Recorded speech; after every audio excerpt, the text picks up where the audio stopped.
In today's climate, nothing will make you a more accurate or confident shooter than Crimson Trace laser sighting systems. Get the immediate, decisive advantage of the world's only grip-integrated laser sights today. Shoot better. Stay safer. Crimson Trace. Lock and load. It's time to load up on some intellectual ammunition with Tom Gresham's Gun Talk.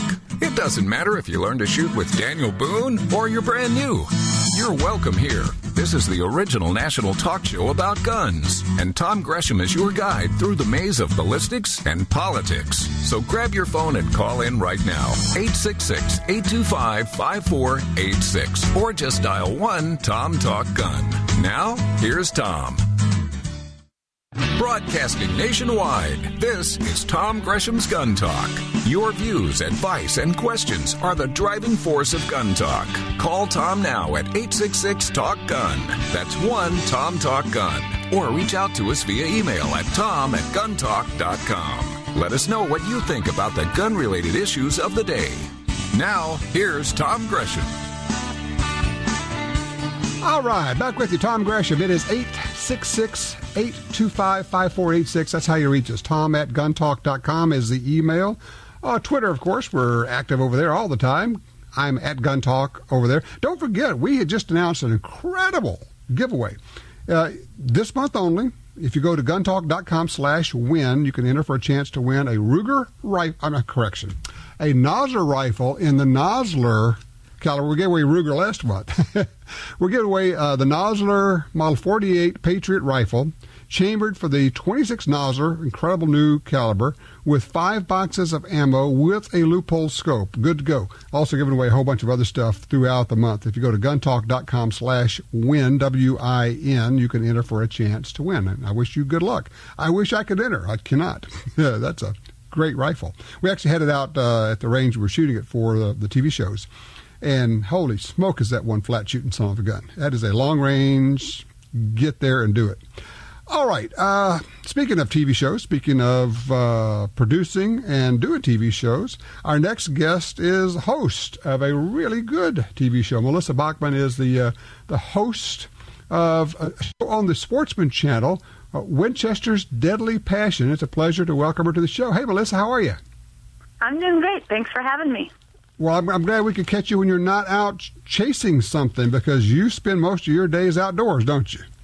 I do. That has been basically my dream since I was a little kid, and now I get to spend a lot of the days out, and when I'm not, well, I'm back editing the show, which is what I've been doing today. So, I understand. So tell people who have not seen it, the show is called Winchester's Deadly Passion.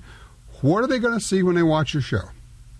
When you watch my show, it's basically a show where I'm out hunting as hard as possible. I spend a lot of time out in the field, and it's what I absolutely love to do. Since I was a little kid, I've been hunting, whether it's bow hunting, firearms, doesn't matter. I just enjoy being out there, and that really shines through. And just the effort that's put in. I'm not someone who's going to just give up and it gets tough. I'm going to go out, tent camp, out on the tundra days on end. I absolutely love it.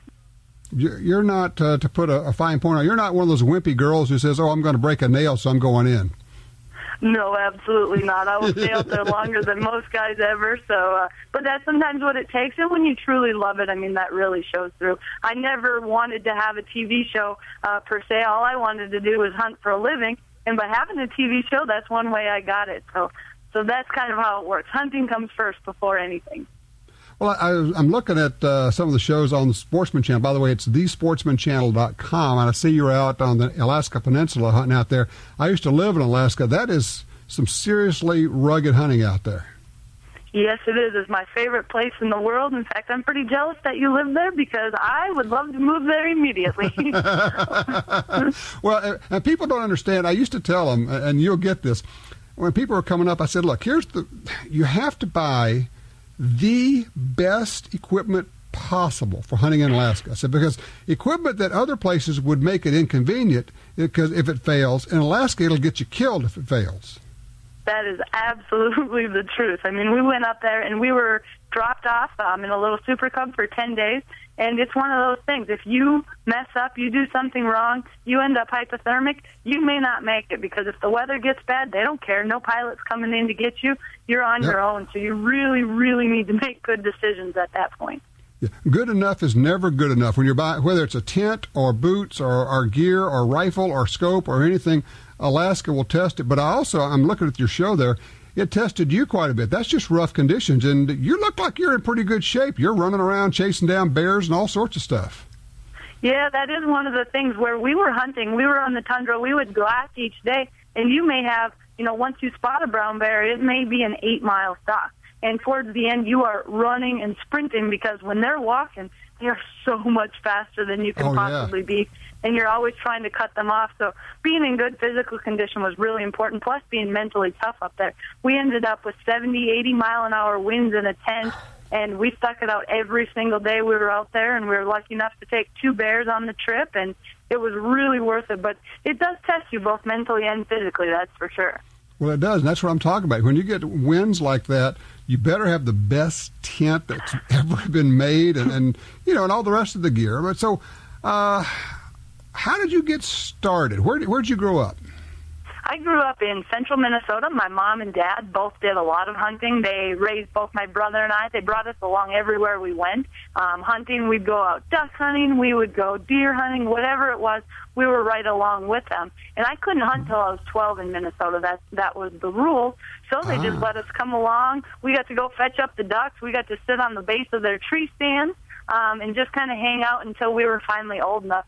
And let me tell you, the day I turned 12 might have been one of the happiest days ever. I couldn't even sleep the night before going out deer hunting. I was up drawing maps, making plans as to where we were going to hunt on our property, and I'm pretty sure my parents thought I was nuts at that point, but now they wouldn't expect any less.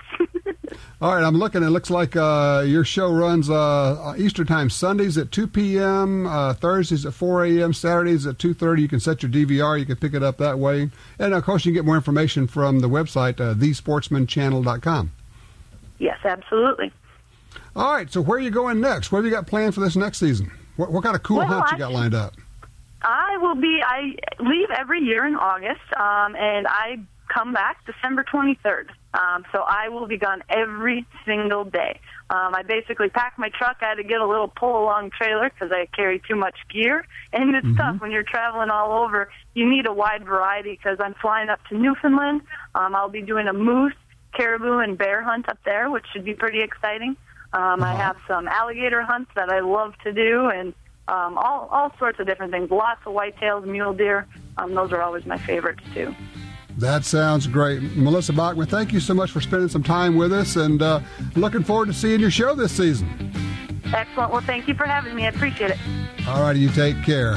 All right, now we're open lines. Your range reports are welcome. Got a question, a comment? You think we're all nuts because we like guns? Hey, I'll put you to the front of the line. You can have the floor. 866-TALK-GUN. You already know Liberty safes are great values. Now they're offering an even sweeter deal for Gun Talk listeners. At LibertySafe.com, click on the Fat Boy safe and type in Tom. Liberty will give you up to $250 off your purchase. Protect the things you value most. LibertySafe.com, click the Fat Boy safe, promo code Tom, save up to $250. That's LibertySafe.com. LibertySafe.com. In today's climate, you always need to be ready. Nothing will make you a more accurate or confident shooter than Crimson Trace laser sighting systems. Get the immediate, decisive advantage of the world's only grip-integrated laser sights. Shoot better. Stay safer. Call 800-442-2406 or visit crimsontrace.com for a free copy of our new laser training video, The Laser's Edge. In the war on terror, fighting crime in the streets, in competition and homes around the world, one name in firearms stands out: Sig Sauer. Our pistols and rifles are renowned for their unfailing performance. This same commitment to excellence can be found in our line of SIG-TAC accessories and the training offered by the Sig Sauer Academy. For unmatched quality, reliability, and innovation when it counts, choose Sig Sauer. Visit sigsauer.com today. The .45 Auto, also known as the 1911, is the standard other defensive pistols are measured against. No matter what pistol you carry, techniques developed around the 1911 are vital. You know you need training, and you know your concealed carry class definitely was not training. Now Gun Talk presents an exciting DVD, Fighting with the 1911 with Tiger McKee.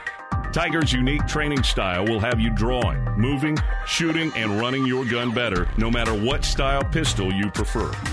At ShopGunTalk.com, you can order our DVDs of Tiger's instruction.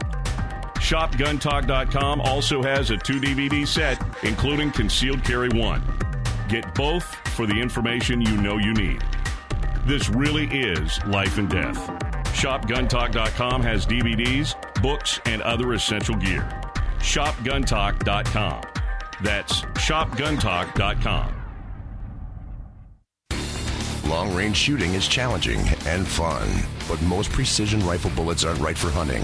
Nosler's AccuBond LR long-range bullets are designed specifically for hunters. They combine the incredible on-game performance AccuBond bullets have delivered around the world with incredible long-range properties. High ballistic coefficients make for bullets which shoot flat and defy the winds. The sleekest, flattest shooting, bonded hunting bullet ever designed. Nosler's AccuBond LR.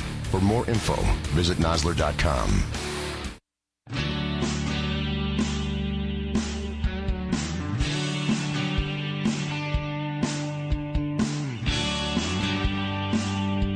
Coming up, the whole crew chimes in an on-topic, off-topic, free-for-all. Be sure and stick around for the Gun Talk After Show. All righty, back with you here. Let's go straight to the phones. Bill's with us on line 1 in Vancouver, Washington. Hello, Bill. Hi, how you doing, Tom?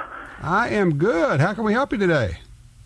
Well, I wanted to tell you about a new carry pistol I got, and it kind of surprised me. I ended up with it because I've been continuing the search for the perfect pistol, along with the perfect holster now for about 25 years. Okay. And I think I may have closed in on it. I got a Bersa Thunder Plus. Really? And the thing I like about it is holds 15 rounds in the magazine and one in the barrel. So I have a 16-round capacity, and it weighs about as much as a lightweight .45. What caliber is it? 380. That's the only downside, but I'm trading off capacity, I think, for the 380 size, and there's some pretty good ammo these days in 380. So I think I got a pretty good combination, and so very pleased with the accuracy. How's it shoot for you? That's what I was going to ask you that. Very accurate. It's got a fixed barrel. You know, it's the old Walther PPK style. Right. And so the barrel doesn't move, and it's spot on. I mean, I'm very impressed with it, and especially at self-defense ranges, it's very ideal. Outstanding. So what brought you to the Bersa Thunder? I mean, if you've been looking for all this time, you've owned a lot of different pistols. How did you get turned on to this? Well, I've been listening to you for years and years, and you've talked about how you get in these situations where you really don't know how many rounds you're going to need. You know, you kind of imagine situations where your 6-shot or 7-shot little .45 is going to do it, but often now you need more rounds. And so I started looking. I didn't want to go to a full-size 9, double-stack 9. Right. And I looked for a lot of different 380s, and this was the only one I found that had that extra capacity. Interesting. Well, you know, and for those who don't know, we've talked about this in the past. I have always been a .45 guy. I love 1911, still do, and occasionally carry 1911. But in my head, I keep thinking, you know, all these reports I'm seeing, and I'm guessing you're seeing the same things, Bill, is that you're getting multiple assailants, 2, 3, even 4 at a time. And I'm thinking, you know, I'm not sure that having 6, 7, or 8 rounds plus whatever my reload is is enough. Now, chances are it would be, but why would you limit yourself when, as you say, we've got such good ammo available in 9, even in 380 these days? So I like your thinking on this, and I like the fact that you've shot it. You say it's accurate, it works for you. The other question I was going to ask you this is, how is the reliability? Has it been feeding okay for you? Hasn't missed a stroke, except with some lighter weight hand loads I made up for my Kel-Tec P3AT. So those were a little bit underpowered, but everything else I've run through it is just flawless. All right. Well, hey, I appreciate that range report. So we've got 2 thumbs up from Bill on the Versa Thunder. That is great. Thank you, Bill. Appreciate that, sir. Randall's on, too. He's in Washington State. Hey, Randall. Hi, Tom. Yes, sir.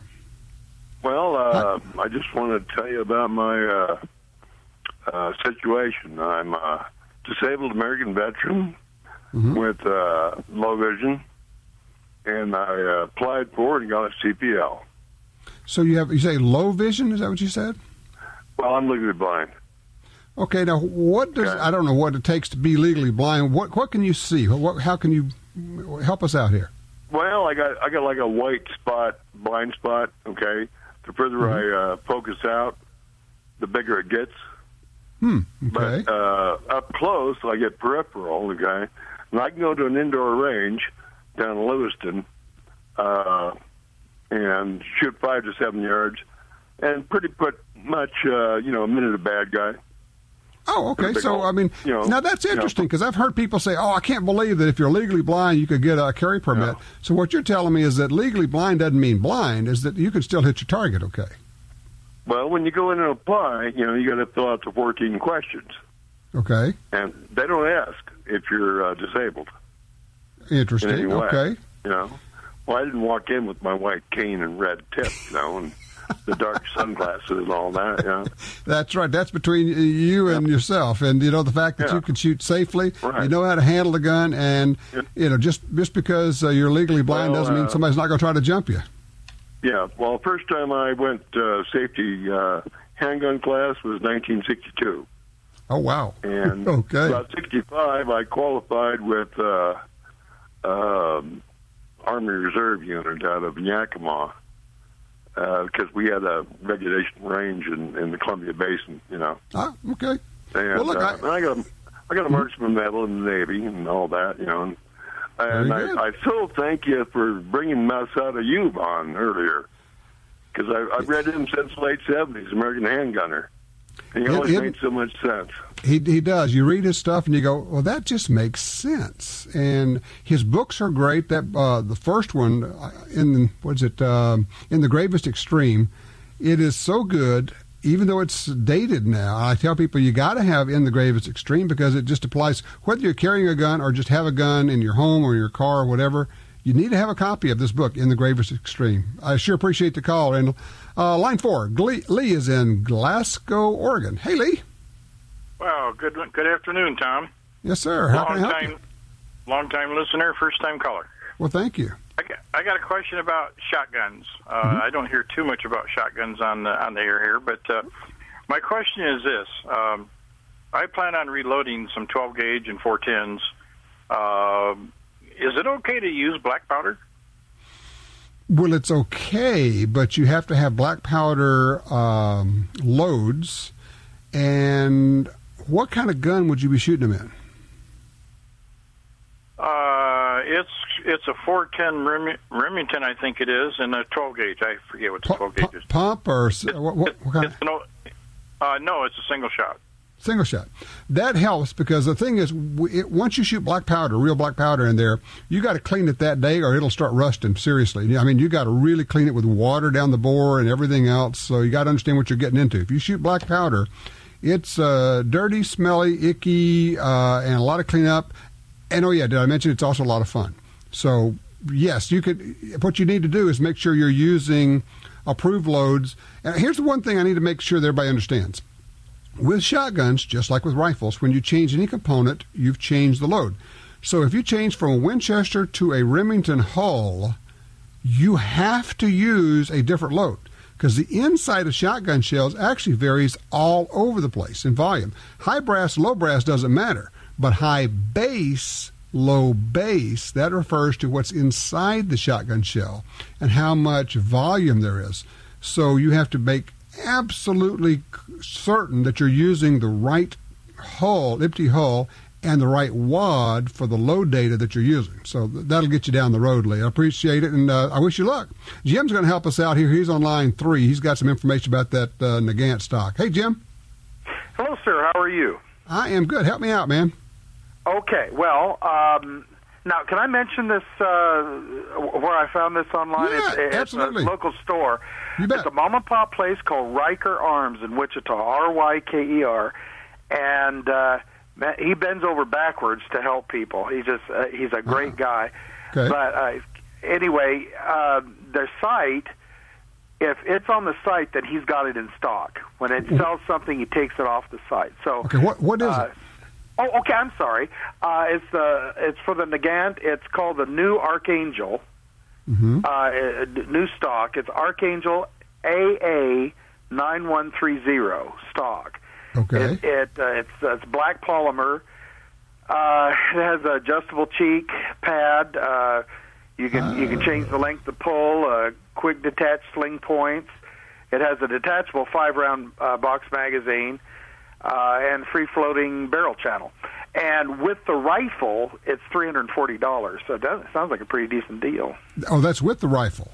Yeah, I mean, yes. That doesn't sound bad. And in fact, there was another question. It shows the rifle with this. It looks like a Civil War type bayonet. It's a triangular. Is that what they came with? I don't know. I mean, look, I know there are a lot of people that know these rifles. I do not. I'm just not I don't either. A Nagant guy, so somebody can fill us in on that one too. Well, look, I appreciate the information, Jim. For those who didn't write it down, let me say it again. It's Riker Arms, R-Y-K-E-R Arms.com. So, yeah, absolutely. We can give them a shout-out. Not a problem there at all. Thank you for that. Let's see. Don't quite have time. Terry, don't go anywhere. I'm going to get to you when we come back, but I would shortchange you if I brought you in right now, and that just wouldn't be fair. Fair enough. Okay. Looking at a story out of Atlanta, the mayor of Atlanta, Kasim Reed, is saying, as mayor, I have made public safety the top priority of my administration. Accordingly, in response to a new statewide gun law that took effect today, the city has taken extra security measures to keep employees and citizens safe at our facilities. In other words, he's banning people with concealed carry permits from their facilities.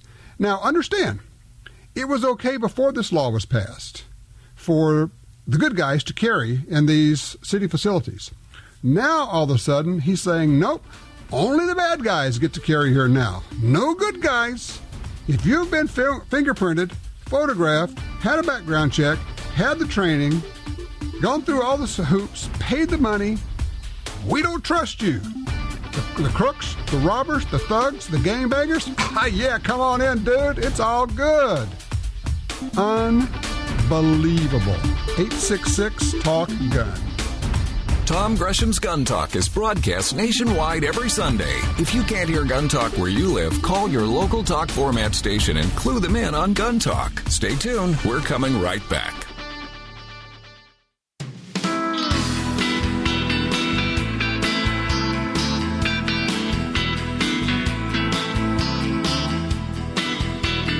Now broadcasting nationwide on radio, via satellite, and through downloads, iTunes, the Gun Talk app, and other podcast clients. You're listening to Gun Talk with Tom Gresham.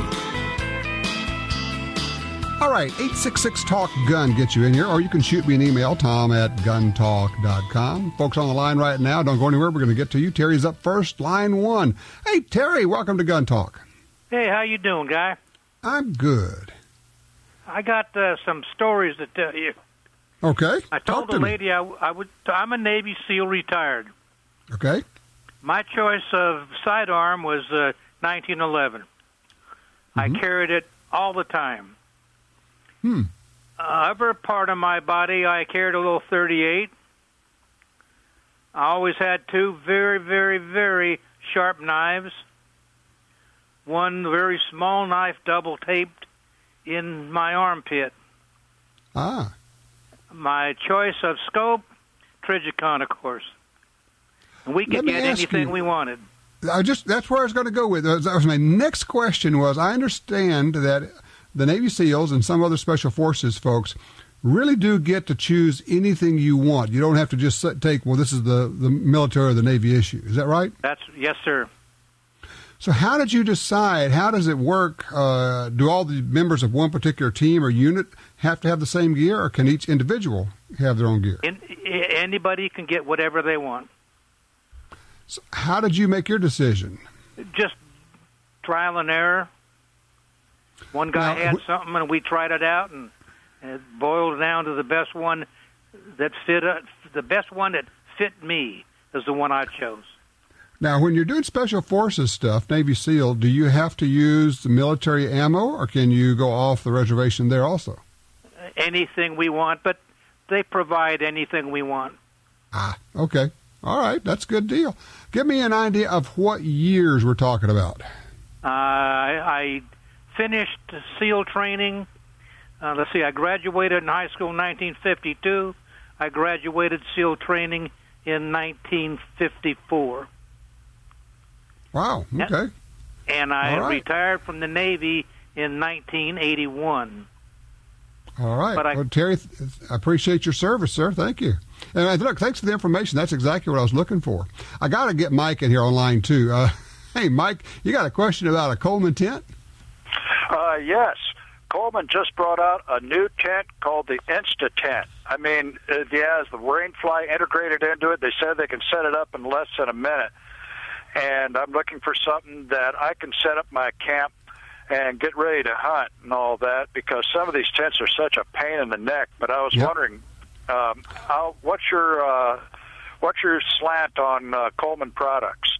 Actually, not bad, as long as you understand what you're getting into. It's not a four-season tent where you're going to go out in a big storm. It's a 2 to 3 season type of tent, generally speaking. I remember way back, Coleman had something called the pop-up tent or the pop tent, and it was like a weird igloo-shaped thing and a big joint or nut on the top. You push it down, you had these fiberglass tent poles that snap together. We could set that up in less than a minute. So this is almost like the new version, and I'm talking 50 years ago, when my parents would take us. All of our vacations when I was growing up were all camping vacations, anywhere from 3 to 5 weeks all over the country and into Mexico. So we used to live in doing camping stuff.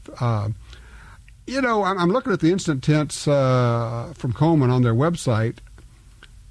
I don't see anything wrong with them. Again, as long as you understand that they're not going to take a gale. I would not take these, for instance, to Alaska.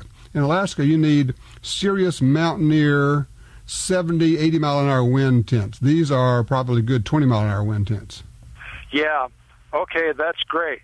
Oh, and also, if that guy was looking at using black powder, he might try looking at some of the synthetic powders, because they don't have the smell and they don't have quite the charcoal buildup, and they clean a lot easier, too.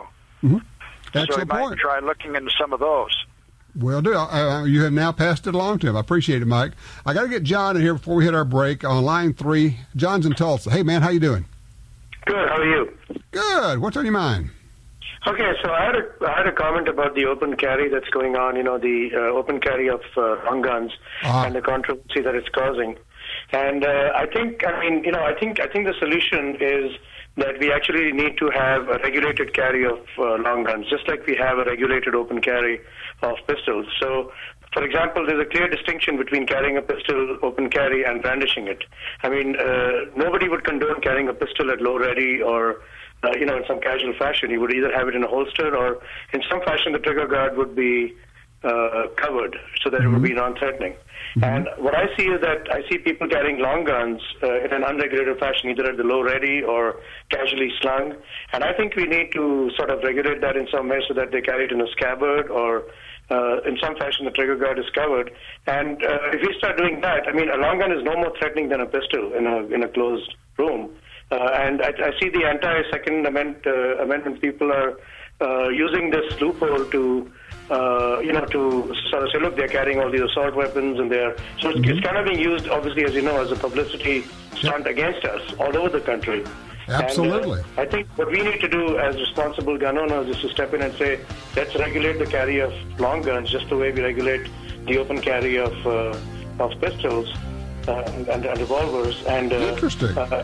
And I think that would go towards cleaning up our image. And so I guess in a sense, I'm saying we need to clearly distinguish between the brandishing of long guns and the safe open carry of long guns. Well, it's a great point, because with a handgun, when you take it out of the holster, if you are acting irresponsibly, it can be described as brandishing. With a long gun, if it's on a sling, you got it in your hand already.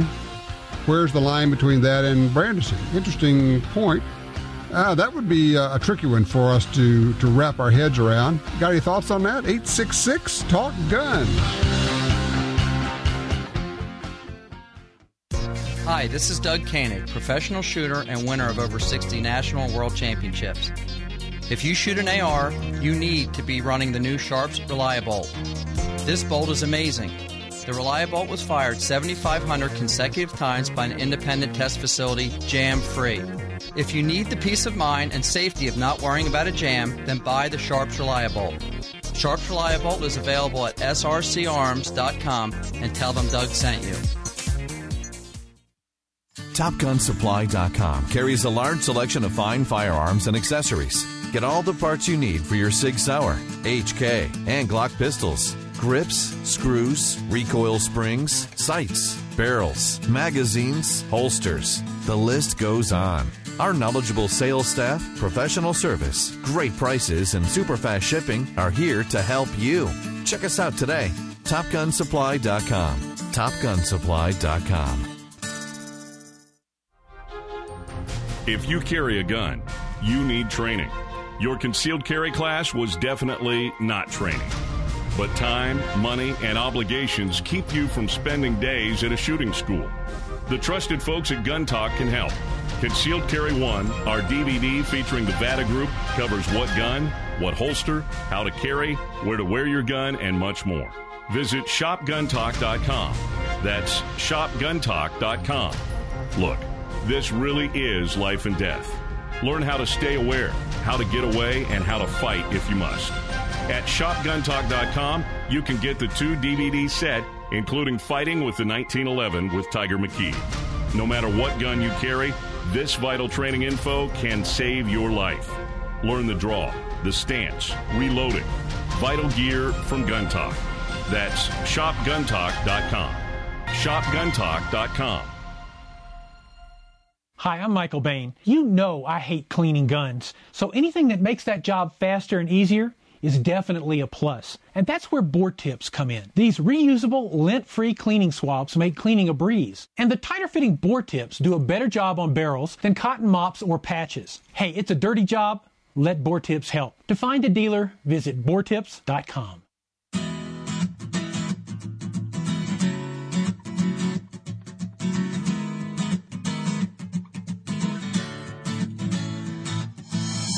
Want to have some more fun after today's radio broadcast of Gun Talk? Stick around for the after show with Tom, Jim, Michelle, and Michael. Now, more Gun Talk. Frank writes, he says, hey, if you got the rust on a gun, he says, use Coca-Cola. Yeah, really, the soft drink, Coca-Cola, takes it off. He says, if you got rust pits in your gun, paint it. Says, it looks great. Terry is saying, what? The Great Enabler is asking why buy a Mosin Nagant? Just because it's a gun. That's why. You're right, Terry. I will send myself a slapogram for that one. And Art's saying, okay, I've got a Beretta 92.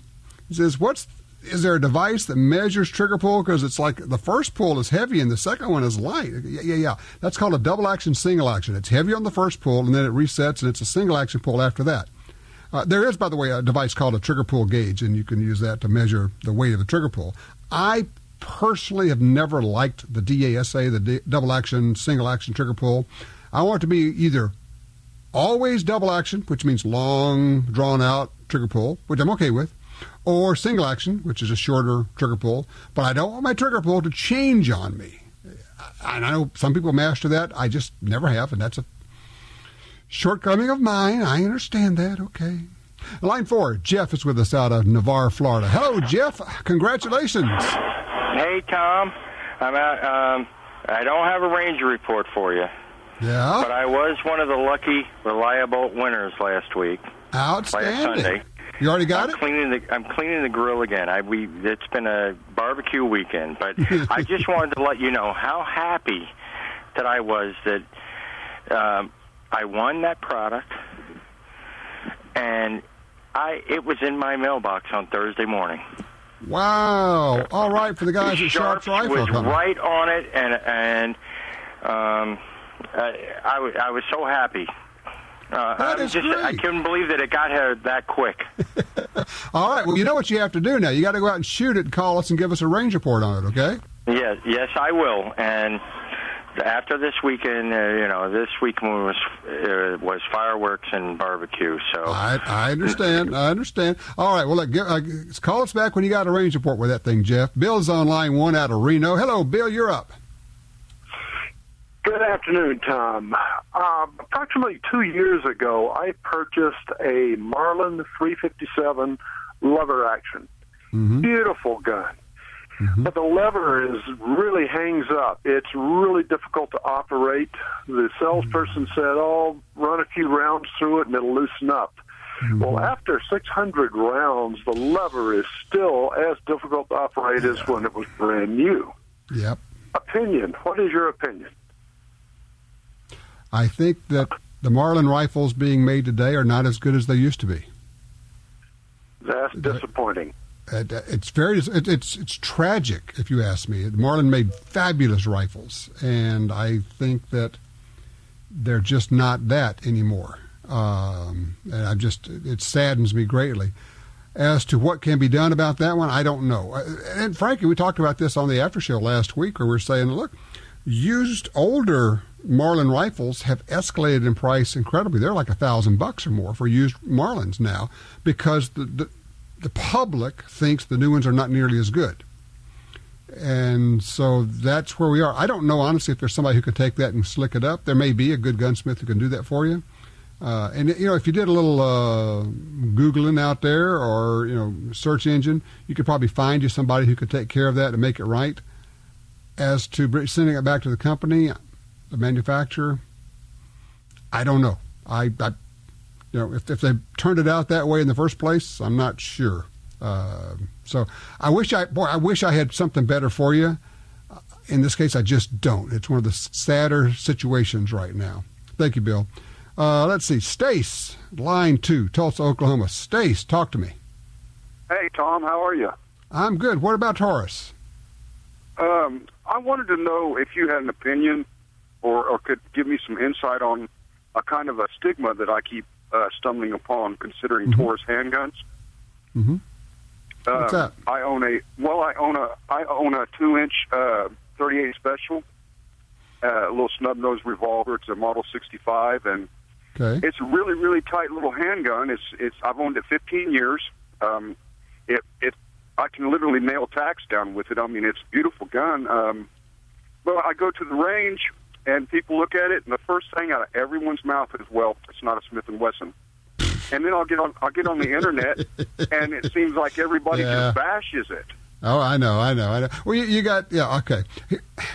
Some of it is macho, mine's better than yours, but some of it is actually, unfortunately, deserved. Taurus went through a period where their stuff wasn't that good. I mean, let's just call it the way it was. I think you probably got that one before they went through that period. And they actually are back now and making much better guns than they were making some years ago. And they're really working hard on their customer service. But there was a period there, and boy, you know how gun people are. You make a bad gun, particularly if you made one for a while, and especially if you have rotten customer service, which they did. I think it's been fixed now.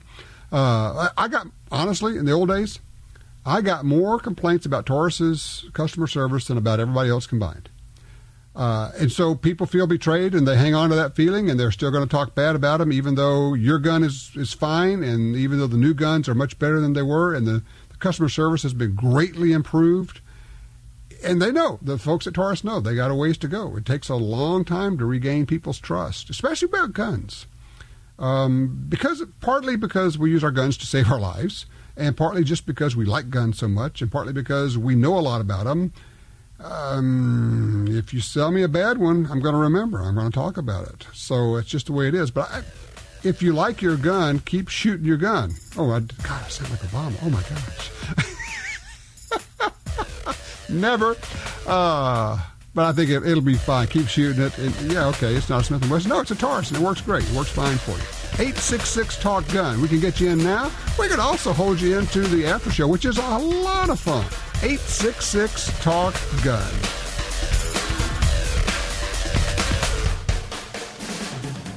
Join the NRA via Tom Gresham's Gun Talk website and receive $10 off the regular membership price. Log on to guntalk.com for details. You're listening to Tom Gresham's Gun Talk.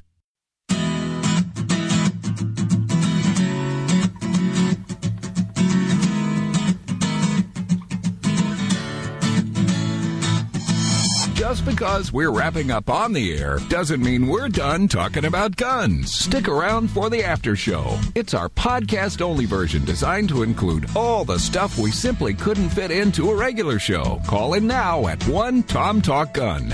Now, back to Tom. All right, back with you. Still have time to get you in. 866-825-5486, or easier, honestly, if you just dial 1, then Tom Talk Gun. That'll get you in here. Bruce did exactly that, calling in from Kansas. Line 4. Hey, Bruce. Bruce, you there with me? Yes, sir. Tom. Okay. How are you, sir? Yes, sir. I'm doing just fine. Hey, listen, Good. I have a question for you. I'll make it short. Try to. Listen, I'm physically disabled.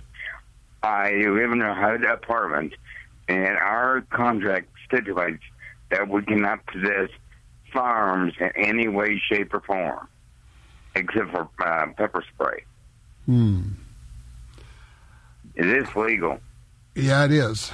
Oh, boy. That's the deal is, you have the ability to either live there or not live there. You choose to live there, they have the rules. So it's wrong. It's not right, but it's legal. Yeah, I understand what you're saying. Yes, I do. Yeah, and I wish I had better news for you. Now, here's the other question is, what are they going to do? The worst they could do would be to kick you out. That's true, yes. I don't need that. Don't need that. So, I mean, you're going to have to figure out how to balance all that out. I wish you luck with it, Bruce. Yeah, that's a nasty situation. James is on line 3 out of Palestine, Texas. Hello, James. Hello, Tom. Previous caller. Somebody called in about the Mosin-Nagant bayonets a while back. Right. Okay, with the Russian, whether it's the Russian Imperial Army to the old Red Army that succeeded him, the Russians pretty much kept their bayonets stuck on their rifles at almost all times, whether they were in barracks or whether they were on parade or going on campaign. In fact, on campaigns, I don't think they didn't even issue the troops bayonet scabbards. So you look at all the photographs of them in action or in barracks, in parade, you can generally see that. And that's that long pick sticker thing. It looks like, I don't know how long those things were. They look like they're 12, 18 inches long, though. Yep. And if you go to Field and Stream the Gun Nuts, they got some posting back there. Somebody's got like the comparison between the M1891, the M16, and the AK-47, and it's somewhat quite funny if you're firearms interested. That's always fun to do those things, especially when you're comparing guns from different eras. Is a fun deal. Listen, Bruce, I appreciate that. Thank you, sir. I want to get Terrell in here on line 1 out of Texas. So we got about a minute for you. Hey, Terrell. How are you? I'm good. How can I help you? Oh, just wanted to give maybe a range report for your shotgun guys. Good deal. Go for it. We run a TAC-12A1 magazine-fed shotgun, AR-style shotgun built by Firebird Precision out of New Mexico. Okay. We've got a hunting outfit. We run this gun this is our second full year to run it. Run about 13,000 rounds a year out of these guns, and they have done very well for us. I'll be darned. Hey, Terrell, can I get you to hold on? I'll tell you what I'm going to do. I want to get your information. I'm going to get your contact info because we're always looking for places to go shoot hogs, and I love the idea of doing this. So we'll do that. Don't go anywhere, okay? Don't hang up. We're going to get your information from you. All right, tell you what, if you'd like to join us right now, and we've got some that are still with us, call us right now, 866-TALK-GUN. We're going to have the after show. If you didn't hear about it. We do all kinds of, crazy stuff and interesting things, and we talk about things on the after show that you might want to hear about. You can pick it up, of course, through iTunes, Stitcher, or just go to our website, guntalk.com/listen. You can drill down and pick that thing up. So give us a holler right now, 866-TALK-GUN. In the meantime, do some shooting, hug your kids, and don't miss Gun Talk.